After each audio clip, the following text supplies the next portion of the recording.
آپ دیکھیے کہ دنیا کے اندر پریشانی ہے، خدا اس عالم سے بھی دے دیتا ہے۔ علماء کے واقعات ہیں، آپ نے جو ہے وہ جامع سعادات، معراج السعادہ جو کتاب ہے، معراج السعادہ جامع سعادہ کا ترجمہ و خلاصہ ہے۔ اور ملا مہدی ناراکی جو ہیں، وہ والد ہیں ملا احمد ناراکی کے، انہوں نے اس کتاب کو ایکچوئل لکھا تھا۔ وہ کہتے ہیں کہ جب میں نجف اشرف میں تھا تو اتنی مشکلات تھی کہ کھانے کو کچھ نہیں تھا، اور فاقہ تھا، یعنی کچھ بھی نہیں تھا، بچے بھوکے ہیں۔ تو بہرحال روایت تھی کوئی کہ جائیں قبرستان میں جا کے دعا کریں تو مشکل حل ہو جاتی ہے۔ وہ گئے قبرستان میں، بہرحال دعا کی تو انہوں نے دیکھا کہ ایک خچر کے اوپر جنازہ آ رہا ہے، جانور کے اوپر، اور آگے آگے استاد چل رہے ہیں اور کچھ لوگ جنازے کو، اس نے دیکھا میرے استاد ہیں، تو ایک دم استاد کے پاس گیا، سلام کیا، استاد نے جواب نہیں دیا۔ تو اس نے پیچھے جو لوگ تھے ان سے پوچھا کہ استاد جواب کیوں نہیں دے رہے؟ تو کہا کہ یہ تمہارے استاد نہیں ہیں۔ تو کہا پھر، کہا جو تمہیں نظر آ رہا ہے یہ وہ نہیں ہے۔ تو کہا پھر کیا ہے؟ کہا اس سواری کو پکڑو۔ جیسے ہی اس خچر کو پکڑا تو دیکھا ایک اچانک سے ایک اور جگہ چلے گئے، اور وہاں پر ایک دریچہ سا ہے، ایک ونڈو سے کھلی ہوئی ہے، روشنی آ رہی ہے۔ جب وہاں جا کر دیکھا تو سرسبز باغ ہے، ایسے کلرز ہیں جو زندگی میں دیکھے نہیں تھے، ایسے پھول ہیں جن کو کبھی دیکھا ہی نہیں زندگی میں، اور ایک شخص جو ہے وہ تخت پہ بیٹھا ہوا ہے۔ اس کے پاس گئے، کہا یہ سب کا ہے؟ کہا یہ سب میرا ہے۔ کہا تم کون ہو؟ کہا میں وہ ہوں جس کے جنازے کو تم نے پکڑا ہے۔ کہا ماجرا کیا ہے؟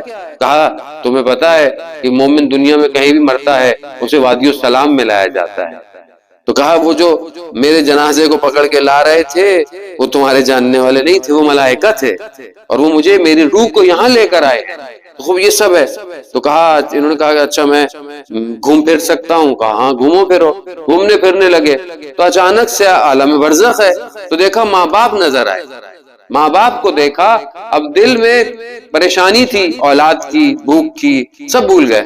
ماں باپ کو دیکھا خوش ہو گئے، ان کی روح کو دیکھا خوش ہو گئے۔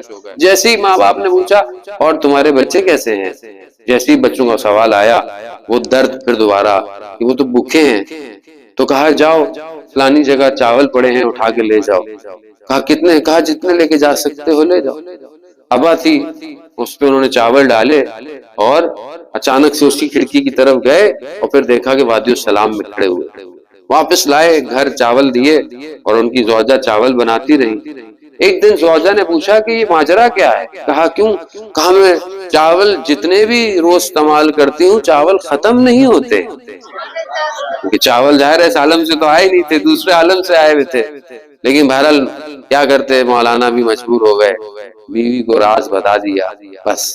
اس لیے بیویوں کو راز سارے نہ بتائیے، بیوی کو راز بتایا، چاول ختم ہو گئے، پھر چاول دوبارہ نہیں آئے۔ عزیزان محترم، خوب بہرحال خدا رازق ہے، خدا ایسا رازق ہے کہ آپ کو کہیں سے بھی دے سکتا ہے، لیکن خدا نے قیامت کا وعدہ نہیں کیا، وہ خود ہم نے لے کے جانا ہے، وہ خود ہم نے اپنے اعمال کو یہاں سے لے کے جانا ہے۔ ایک چھوٹی چھوٹی چیز قرآن کہہ رہا ہے کہ اگر تم نے نیکی ذرہ برابر بھی کی تو میں قیامت میں تمہیں دکھاؤں گا، اور اگر برائی بھی تم نے ذرہ برابر کی تو وہ بھی میں تمہیں دکھاؤں گا۔ اس سے پہلے کہ خدا ان برائیوں کو دکھائے، انسان کو چاہیے اپنی زندگی میں توبہ۔ یہ مہینہ بخشش کا مہینہ، یہ مہینہ گناہوں سے پاک ہونے کا مہینہ، یہ مہینہ اپنے آپ کو صاف کرنے کا مہینہ، یہ مہینہ خدا کی بارگاہ میں گڑ گڑانے کا۔ یہ آپشن پھر نہیں ہے۔ بہت اچھی بات ہے بہرحال آپ یہاں آتے ہیں اور مل کر سارا نماز پڑھتے ہیں، افطار کرتے ہیں، یہ خود بہت بڑی نعمت ہے۔ آج کل کے دور میں لوگوں کے پاس ٹائم نہیں ہے، دنیا پرست اتنے ہم سب ہو گئے، میں بھی شامل ہوں اس میں۔ ہم اپنی نفس کے اندر ہیں، اپنی چیزوں کے اندر ہیں، خود پسندی میں ہیں۔ اگر آج یہ سب کچھ آپ کو مل رہا ہے خدا کا شکر، اور اس کو اور بہتر کریں تاکہ آنے والی نسلیں اس درد سے جڑی رہیں، اور یہ ہماری ذمہ داری ہے، کیونکہ ہم جس امام کا انتظار کر رہے ہیں وہ حقیقتاً ہمارا انتظار کر رہا ہے۔ ہم اچھے ہوں گے تو انشاءاللہ ہم سب کمیونٹی مل کر اپنے امام کی خدمت میں پہنچیں گے۔ وآخر الدعوانا والحمدللہ رب